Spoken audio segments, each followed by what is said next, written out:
ॐ श्रीपुष्कराष्टकं स्तोत्रम् श्रियायुतन्त्रिदेहतापपापराशिनाशकम् मुनीन्द्रसिद्ध्यसाध्यदेवदानवैरभीष्टुतम् तटेऽस्ति यज्ञपर्वतस्य मुक्तिदं सुखाकरम् नमामि ब्रह्मपुष्करं स वैष्णवं स शङ्करम् नमामि ब्रह्मपुष्करं स वैष्णवं स शङ्करम् सदार्यमास शुष्कपञ्चवासरेवरागतम् तदन्यथान्तरिक्षगं सुतन्त्रभावनानुगम् तदम्बुपानमज्जनं दृशा सदामृताकरम्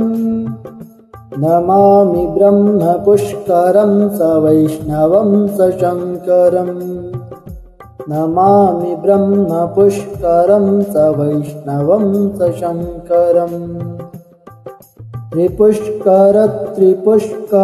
त्रिपुष्करेति संस्मरेत्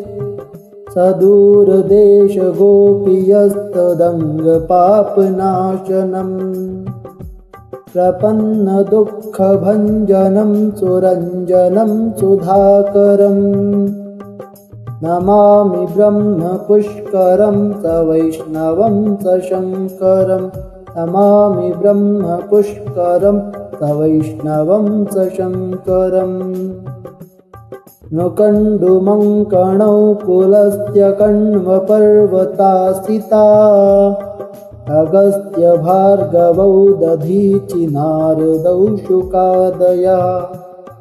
सपद्मतीर्थपावनैकदृष्टयोदयाकरम् नमामि ब्रह्मपुष्करं स वैष्णवं स शङ्करम्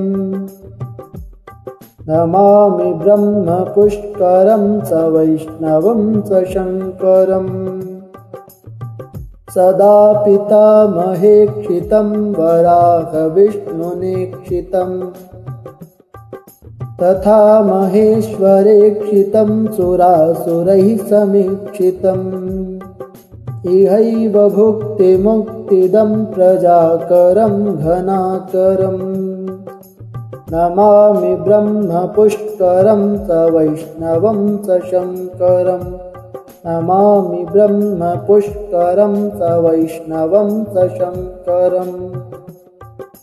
त्रिदण्डि ब्रह्मचारितापसैः सुसेवितम् पुरार्धचन्द्रप्राप्तदेवनन्दिकेश्वराभिधैः स वैद्यनाथ नीलकण्ठ सेवितं सुधाकरम् नमामि ब्रह्मपुष्करं स वैष्णवं स शङ्करम् नमामि ब्रह्मपुष्करं स वैष्णवं स शङ्करम् सुपञ्चधा सरस्वती विराजते यदन्तरे तथैकयोजनायतं विभाति तीर्थनायकम् अनैकदैवपैत्रतीर्थसागरं रसाकरम् नमामि ब्रह्मपुष्करं स वैष्णवं स शङ्करम् नमामि ब्रह्मपुष्करं स वैष्णवं स शङ्करम् यमादिसंयुतो नरस्त्रिपुष्करं निमज्जति पितामहश्च माधवोऽप्युमाधवप्रसन्नताम् प्रयाति तत्पदं तदान्ययत्नदो गुणाकरम् नमामि ब्रह्मपुष्करं स वैष्णवं स शङ्करम् नमामि ब्रह्मपुष्करं स वैष्णवं स शङ्करम् इदं हि पुष्कराष्टकं सुनीतिनीरजाक्षितं स्थितं मदीयमानसे कदापि मापगच्छतु त्रिसन्ध्यमा पठन्ति ये त्रिपुष्कराष्टकन्नरा